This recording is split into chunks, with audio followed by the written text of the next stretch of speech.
네, 당초 서울 일부만 규제 대상이 될 것으로 예상이 됐지만요. 최종적으로 서울 전역과 경기 일부 지역까지 규제 지역을 확대하는 방안이 유력하게 검토되고 있다고 하는데요.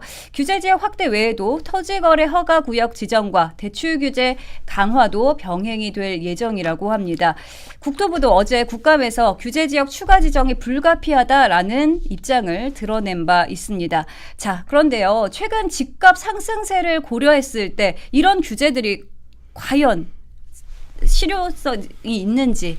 저는 뭐 부동산에 대한 관심이 별로 없고 네. 하나는 뭐 집에 대구에 뭐 자가주택 한 채 뭐 이 정도니까 서울 부동산 문제에 대해서 관심이 없지만은 예의주시해 보면은 문재인 정권 때 27차례인가 부동산 문제를 건드렸어요. 근데 결국 집값만 폭등시켰잖아요.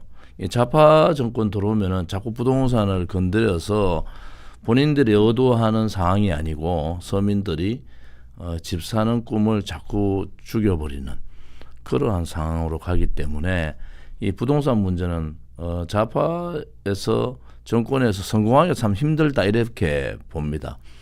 지금 서울 전역에 대해서 이제 규제를 하고 또 6억 대출을 뭐 4억으로 규제를 한다든지 뭐 이런 부분들을 가지고 이제 부동산을 잡기는 좀 힘들다.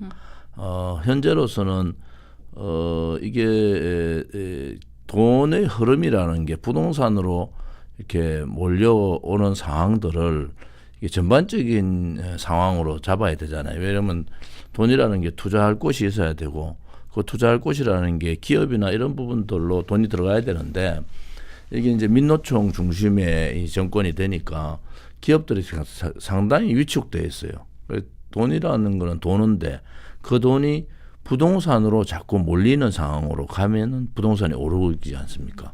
그래서 서민들의 또 2030 세대들의 부동산 그러니까 집을 갖는 꿈이 점점점 멀어지겠다 이런 생각이 들고요.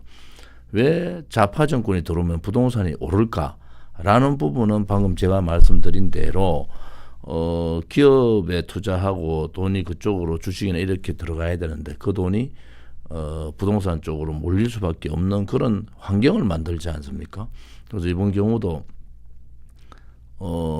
지금 4개월 만에 3차례 지금 벌써 부동산 대책을 내놓는 거 아닙니까? 네. 그래서 이런 부동산 대책의 근본 해결책은 공급입니다.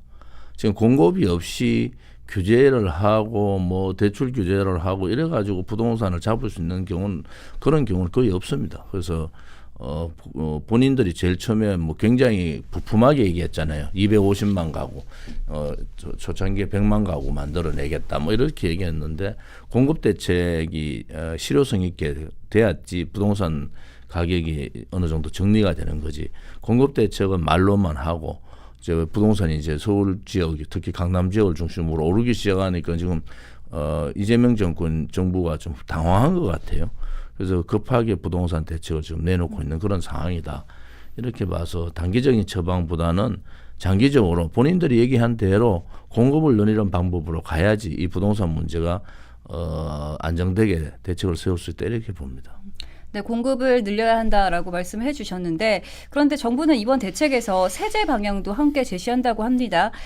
이재명 대통령이 후보 시절엔 사실 세금으로 집값을 잡지 않겠다라고 했거든요. 그런데 돌연 세제 카드를 꺼내 들었습니다. 이건 어떻게 보세요? 뭐 워낙 거짓말들을 많이 하니까 후보 시절에 했던 얘기 말을 뒤집는 게 뭐 한두 가지가 아니지 않습니까?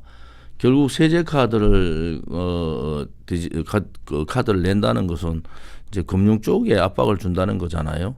그러면 결국 그게 일반 뭐 15억 이상 규제 뭐 하는 그런 대안을 가지고 얘기하는데 그건 돈 많은 부자들의 얘기니까 그걸 차치하고 나머지 일반 거래에 대해서 세제 문제를 들고 나오는 그 역효과가 날 수밖에 없다. 저는 그게 오히려 서민들의 내 집 마련의 꿈을 더더욱 어렵게 만드는 그런 상황들이 될 거다. 이렇게 봅니다. 네. 또 오늘 김용범 대통령실 정책실장이 부동산 관련해서 이번 주 공급대책과 함께 부동산 시장 감독 조직 신설과 신고가 거래 등 시장 교란 행위에 대한 전수조사와 철저한 처벌 방안을 포함한 강력한 안정 대책을 발표하겠다라고 발표를 했는데요. 어떻게 보십니까? 역대 정권에서 다 했던 방법들이잖아요.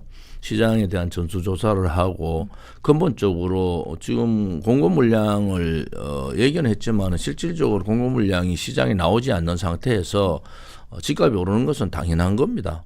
그것을 금융으로 세제로 혹은 뭐 대출 규제로 혹은 뭐 이 정책적 압박으로 잡을 수 있는 상황은 아닌 것 같아요. 왜냐하면은 부동산 시장이 정책 당국보다 더 빠릅니다. 그런 부분에 있어서는 지금 이번에 3차 대책을 보면은 굉장히 당황한 모습이 역력하게 보이거든요. 왜냐하면 문재인 정권 실패가 부동산 실패에 있었다. 이게 명확하게 알지 않습니까? 그런 부분에 있어서 이재명 정권이 돌아와서 4개월 만에 지금 세 번째 부동산 규제 정책을 제시하고 있는데 아마 어려울 거예요. 지금 이런 대책으로는 부동산 시장을 잡기가 어렵다. 그래서 부동산으로 몰리는 돈을 다른 방향으로 돌릴 수 있는 뭐 부분들을 만들어야 된다. 저는 그것이 이제 국정 운영의 그 방법인데 국정 운영에서 부동산으로 돈이 갈 수밖에 없는 상황을 지금 만들고 있잖아요. 투자가 아닌 투기로 가는 경우가 있어서 그 투기 성향의 부동산 투기가 나오기 시작하면은 이 정부도 어렵겠다 이런 생각이 들거든요. 그래서 돈은 도는데 돈이 투자로 기업의 이 생산성으로 돈이 들어가야 되는데 그런 길들을 4개월에 이제 기업들을 옥죄는 법안 뭐 여러 가지 법안들을 통해서 기업들이 굉장히 위축되어 있는 상태예요. 그러니까 돈은 부동산으로 쏠릴 수밖에 없는 상황이거든요. 그래서 그런 부동산에 돈이 쏠리는 부분에 대해서 원래 처음에 얘기했던 공급 중심의 부동산 대책으로 바꿔라. 지금 뭐 규제를 확대하고 대출을 억제하고 또 뭐 규제 지역에 대해서 서울 전역 경기 일부까지 간다. 그것이 중요한 것이 아닌 것 같아요. 이미 부동산 시장은 이재명 정권 앞서가고 있다. 이재명 정권의 정책팀보다 훨씬 앞으로 가고 있기 때문에 지금 뒷북치는 정책을 계속 하고 있잖아요. 이 흐름을 막을 수가 없을걸요. 결국은 저렇게 되니까 전세 물량이 거의 없어요 지금은. 그리고 월세 쪽으로 전환을 해야 되는데 그래 되니까 월세의 가격들이 올라간다고요. 그럼 결국은 중산층 밑으로 서민들의 가계 압박만 훨씬 더 커지는 그런 악순환들이 지금 계속 벌어지고 있다 이렇게 볼 수가 있습니다.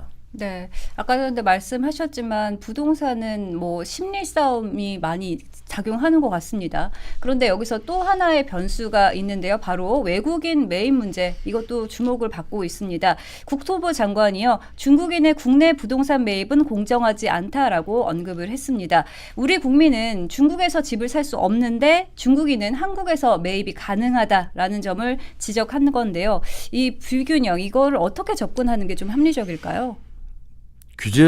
그거야말로 규제를 해야 됩니다. 이제 예를 들어서 중국인들의 부동산 구매가 전체 외국인들의 과반을 훨씬 넘고 있단 말이에요. 그래서 특정 지역에 집중돼가 있거든요. 그래서 부동산 거래 허가제를 이 외국인 구매자들한테 실시를 해야 된다. 그다음에 실거주 내용 또 이게 국내 부동산 대책하고 역차별을 받고 있지 않습니까? 그래서 의도적으로 대출 규제를 본국에서 대출 규제를 받아서 중국에서 대출을 받아가지고 투자를 하는 부분이 있지만은 우리로서는 방어를 해야 됩니다. 그 신뢰가 제주도 같은 경우가 부동산 투자했지만 그냥 묵혀둔다고요. 그러니까 제주도에 중국의 부동산을 가진 사람들이 그냥 땅만 가지고 있는 거예요. 아무런 도움이 안 된다. 그래서 특히 용산 지역 이쪽 지역에 중국 부동산 손들이 많이 들어와 있지 않습니까? 그래서 늦었지만은 국토부 장관 얘기가 맞다. 그러면은 중국인들에 대한 부동산 거래 허가제를 도입을 하고 실거주를 위해서 하는 건지 그냥 투기를 위해서 하는 건지에 명확한 사항들을 실거주 인정 제도를 도입을 해서 중국인들의 무차별한 국내 부동산 매입에 대한 브레이크를 걸어야 된다. 그런 입장에서는 국토부 장관이 올바른 상황 인식을 가지고 있는 것 같아요. 좀 더 강력하게 지금도 좀 늦었어요.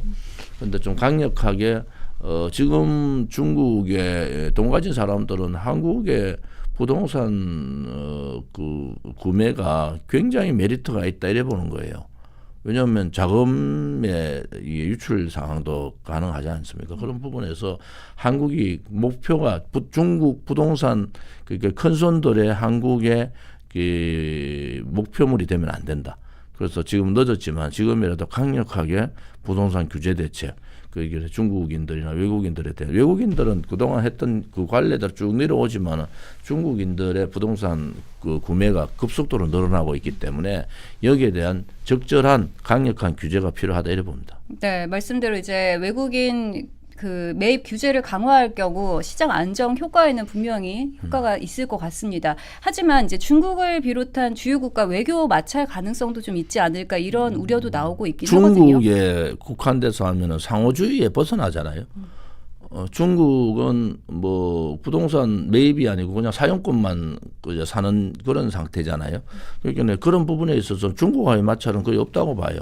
왜냐하면 이미 양국 간의 상호주의에서 벗어나는 상태이기 때문에 그러면은 한국인들도 중국의 부동산을 구입할 수 있는 그런 상황이 되었는데 중국은 제도적으로 그게 어려운 상황이기 때문에 우리가 어떤 제도를 한다 해도 상호주의 원칙에 있어서는 한국 쪽의 입장이 맞다. 그래서 중국하고의 마찰은 거의 없을 거라고 이래 보고요. 중국도 중국에 돈 가진 사람들이 한국의 부동산을 구매하는 제가 이제 중국 정부가 구매하는 부동산의 문제는 예의주시해야 됩니다. 이거는. 그런데 개인이 부동산을 구매하는 부분에서 중국 정부도 머리 아픈 거예요. 돈을 자꾸 빠져나가서 그렇게 하는 부분이기 때문에 뭐 큰 마찰은 없을 거다 이래 봅니다.